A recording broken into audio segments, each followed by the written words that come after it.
Yo, King Bullet here. Since I am like the most knowledgeable person like on the planet, like it'll be much appreciated if you could like sub. But here's a more important question. How you doing? Good? Okay, we're doing an Attack on Titan video. The reason we're doing it is because it seems to be doing pretty well.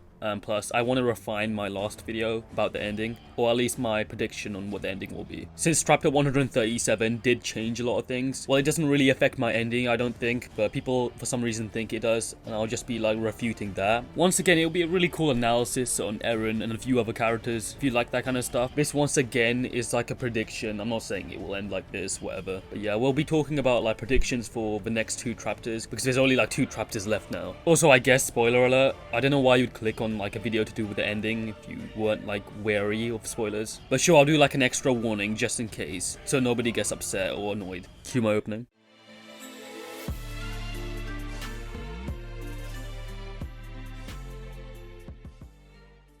Now, to understand the upcoming chapter, we need to understand the recent chapter. So what happened? We figure out the parasite inside Eren existed long ago, and that his goal is possibly to survive. Armin asks Zeke what does he mean by survival, and then he tells him that the goal of life forms is to multiply and survive, to essentially reproduce. So once again, the theme of children being the future is really prominent in this chapter.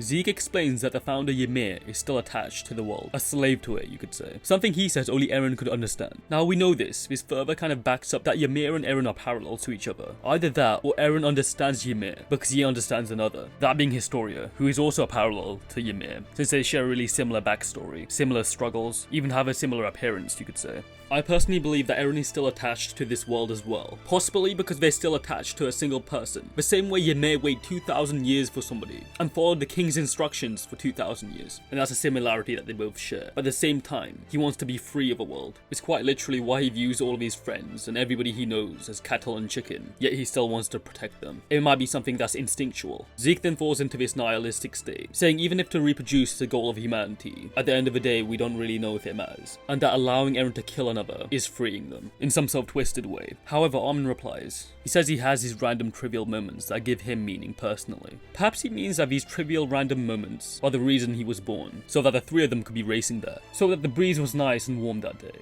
Just running, it felt good. The leaves fluttered everywhere, and for some reason, he thought then, maybe, that was the reason he was born, so that the three of them could be racing there. So what gave Armin his meaning was that leaf, that trivial moment. So as Armin imagines that leaf in his hand, Zeke looks over to Armin, and within Armin's hand he sees a baseball. That baseball is what gives Zeke his trivial moment, his trivial meaning. Such a simple thing like playing catch with his father figure in that moment gave him meaning. So the Alliance have to carry on fighting against Eren, but Titans that Eren summoned turn against him, and Zeke finally appears, until Levi kills him. And now because Eren isn't in contact with a royal-blooded person, he's unable to control the founding Titan, therefore the rumbling stops. John then decapitates Eren by blowing his neck off. Now Eren's head and his body try and reattach, but Reiner stops him. And then as everybody escapes, Armin transforms and nukes the area. Now did Eren die? My guess is he's not dead. I believe Eren is crystallized and connected via the Warhammer Titan somewhere. He's most likely still on Paradise Island. And I do think this is a case, because literally what was the point of getting the Warhammer Titan otherwise? The Warhammer Titan literally allows for moments like this. And do you guys remember the final panel where we see potentially Eren holding his own child? And I say Eren because it can't really be anyone else. He has really broad shoulders. He's probably holding a baby girl. The person holding a child saying you are free. But something I realized is the term used when he says you in Japanese is omare, which is more modern and informal. Take something like Grisha, he never actually uses that term. He uses a more polite term, anata, whereas Eren's the one who usually uses that term, so it is probably Eren. So now that we know it's Eren, he would have to get back to the island really quickly in order to see his child.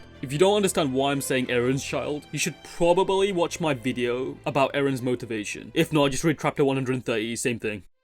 Obviously, episode 10 of the anime supports what I'm saying here. You know, where Eren seems to get angry anytime his story is mentioned or her being sacrificed. And I do think the anime does a better job than the manga when it comes to kind of amping up the emotions. Like in the manga, he doesn't seem as angry as he does in the actual like anime. Like at one point, he was willing to transform against Hange because he was that angry. He was in such pain that he could transform without even bleeding, maybe. I think this might have been the case in the manga, but maybe I just missed it. Also, when I brought up the whole scene where like, Eren was looking at like Historia and then he smiled or whatever. People were saying, oh well, he's not looking at her, maybe he's looking in the distance, or like he's looking at Mikasa or somebody else or something. I mean, the anime kind of clears it up now. He was looking at Historia, like factually. I don't even think you can say anything. Like they give us like another angle, and yeah, he's definitely looking at her. There was one scene in particular that was actually cut out, and that scene was the one where we see Eren in the hooded figure when Historia is talking to the farmer. Now, we know this is Eren confirmed, because literally the context is somebody's told Historia, the higher-ups, are actually planning to feed her to Zeke as soon as possible. And we later learn in chapter 130 that this is actually Eren, because we literally see him tell Historia. I don't think it's like crazy relevant. So if I'm being honest, I don't think anybody should be that fussed about it. I mean, if anything, I think it would give away that like he is a father like a lot more. And of course, it's got to be a mystery at this point, so it can't really be giving away too many hints. So people might be confused, like if Eren is back on the island crystallized or something, right? Why did his neck and head try and reconnect when John had decapitated it? Well, it's probably because he'd rather not have his head fall off. I think there might be possibly two Erens at this point. We have Eren's head, and then we have his like original body too, that got initially decapitated by Gabi. I wouldn't be surprised if Ymir can actually heal that Eren. And also there are two parasites as well. So if one of the parasites just got killed now, the other one probably survived. And I say there's two because in this most recent chapter, we see this bigger parasite compared to like the smaller parasite. If Eren is still on the island, he's probably gonna make a run for it now. A run back to the farm, to Historia. Now, one of the reasons he might try to get back is also to make contact with his child, which may have actually possibly inherited the Beast Titan. And I say this because Zeke is dead, and it is said if a Titan shifter dies and they are not eaten, the next random Eldian child to be born inherits it, and that could possibly be this child. Since if a baby is of royal blood, he might be actually able to continue the rumbling, since he does need to make contact with another royal-blooded person. Now, if this isn't like the final panel, and there's like more after this, I would assume that the rumbling continues, and the Alliance is confused. So everybody on Falco that survived are like really confused why like Eren isn't dead yet. A lot of people are also confused when I said Mikasa would die, based off this panel right here, where it says she'll die because of her ignorance. People didn't really know where this was from and thought it was fake or something. It's not fake. It's from the manga adaptation of the novel Lost Girls, Part 2, which is 100% canon, since there's actually like an anime adaptation of this as well, an OVA. And just to 100% validate that, her backstory from Lost Girls is shown in the main manga, in particular Eren killing the kidnappers, as you can see right here. Within this manga adaptation, they're also described as siblings. And as we know, Isayama thinks that people that close shouldn't really be in a relationship, backing up what I said in my previous video about them probably not ending up together.